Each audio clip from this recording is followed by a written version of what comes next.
Next gen astro நேயர்கள் அனைவருக்கும் ஜோதிடர் ஜெய தமிழ்செல்வனின் அன்பு வணக்கங்கள்.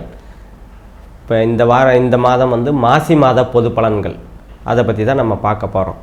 மாசி மாதம் இப்போ மாசி மாதம் ஆரம்பிக்க 13/2/2025 முதல் 14/3/2025 வரை நம்ம வந்து மாசி மாதம் தமிழ் மாதம் மாசி மாதம் வந்து நடந்துக்கிட்டு இருக்குதுங்க.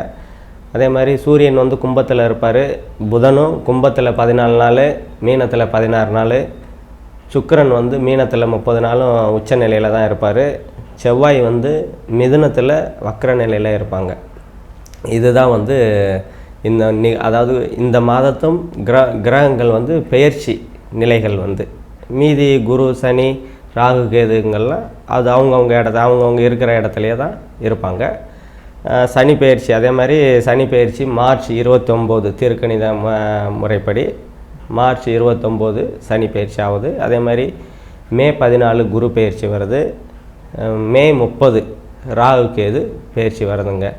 தனுசு ராசி நேயர்கள் அனைவருக்கும் வணக்கம். தனுசு ராசி நாயகன் வந்து குரு பகவான் உங்கள் ராசிக்கு வந்து 6ஆம் இடத்துல இருக்கிறதுனால 6ஆம் இடத்துல இருந்து உங்கள் 12ஆம் இடத்தையும் 2ஆம் இடத்தையும் பார்க்குறது ஒரு விதத்தில் தனி சிறப்பு தான். 2ஆம் இடத்தை பார்க்குறதுனால உங்களோட பணவரவு தனவரவு எல்லாமே வந்து நல்லா இருக்கக்கூடிய ஒரு நல்ல அற்புதமான தன்மைகளை வந்து கொடுப்பாரு. அதே மாதிரி 12ஆம் இடம்ல 12ஆம் இடம் வந்து வெளிநாட்டு யோகம், வெளிநாடு போகணும் அப்படின்னு யோசிச்சுக்கிட்டு இருக்கிற தனுசு ராசிக்காரங்களாம் இந்த காலகட்டத்தில் கண்டிப்பாக போய் வரக்கூடிய சூழ்நிலைகள்லாம் இருக்கும். அதே மாதிரி உங்கள் 10ஆம் இடத்தையும் பார்ப்பார், தொழில் ஸ்தானத்தை பார்ப்பார். தொழில் ஸ்தானம், கர்மஸ்தானம், ஜீவனஸ்தானம்னு சொல்லுவோம், அதெல்லாம் பார்ப்பார். தொழில்கள் நல்லா போகும். தொழில்கள் நல்லா போய் தான தர்மங்களை பண்ணி உங்கள் கர்மாவை குறைச்சிக்கக்கூடிய அமைப்புகள்லாம் இந்த காலகட்டத்தில் உங்களுக்கு நல்ல விதமாகவே இருக்குது.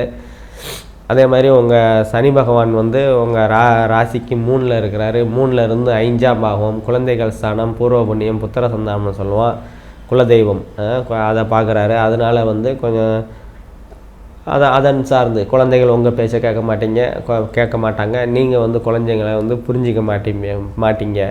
அந்த மாதிரியான சூழ்நிலைகள்லாம் இருக்குது. அந்த 5ஆம் பாகம் நல்லா ஆகணும் அப்படின்னா மார்ச் 29க்கு மேலே 5ஆம் பாகம் வந்து சனி பயிற்சிக்கு அப்புறம் நல்லாயிடும். அதே மாதிரி இப்போ வந்து வீடு வாகனம் யோகம்லாம் உங்களுக்கு நல்லா இருக்குது. அதாவது சுக்கிரன் வந்து அங்கே உங்கள் 4ஆம் பாவத்தில் உச்சமடைகிறாரு. வீடு வாகன யோகம்லாம் உங்களுக்கு நல்லாவே இருக்குது. அதே மாதிரி தாய் வழி உறவுகளால் அனுகூலங்கள் ஆதாயங்கள்லாம் வந்து உங்களுக்கு நல்ல விதமாக கிடைக்கக்கூடிய அமைப்புகள்லாம் இந்த காலகட்டத்தில் உங்களுக்கு நல்லாவே இருக்குது. அதே மாதிரி உங்கள் 9ஆம் பாவத்தை சனியும் பார்க்குறாரு. சனி பகவான் பார்க்குறதுனால தந்தைக்கும் உங்களுக்கு வந்து கருத்து வேறுபாடுகள்லாம் இருக்கும். அதனால் விட்டு கொடுத்து போகிறது உங்களுக்கு நன்மையை கொடுக்கும்.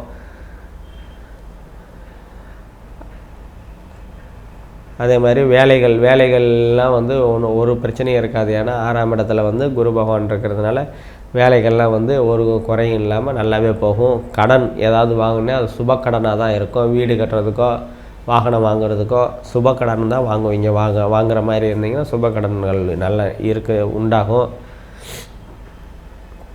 அதே மாதிரி 12ஆம் பாவம் வெளிநாடு யோகம்லாம் உண்டாகும். இப்போ நம்ம சொன்னது எல்லாமே பொது பலன்கள் தான். துல்லியமான பலன்கள் வேணும் அப்படின்னா நம்ம கீழே நம்ம நம்பருக்கு கான்டாக்ட் பண்ணிக்கங்க. அதாவது எந்த ஒரு பெரிய முடிவு எடுக்கிறதுக்கு முன்னாடி கன்சல்ட் பண்ணிங்கன்னா உங்களுக்கு உங்களோட வலி வேதனைகள்லாம் வந்து பாதியாக வந்து குறைகிற தன்மைகள்லாம் வந்து உங்களுக்கு உண்டு. அந்த அமைப்புகளும் உங்கள் ஜனன ஜாதகத்தில் இருந்தால் தான் வந்து உங்களுக்கு கிடைக்கும். துல்லியமான பலன்கள் வேணும்னா உங்கள் ஜனன ஜாதகத்தை கொடுத்துட்டு நம்பரை கான்டாக்ட் பண்ணிக்கங்க. நன்றி, வணக்கம்.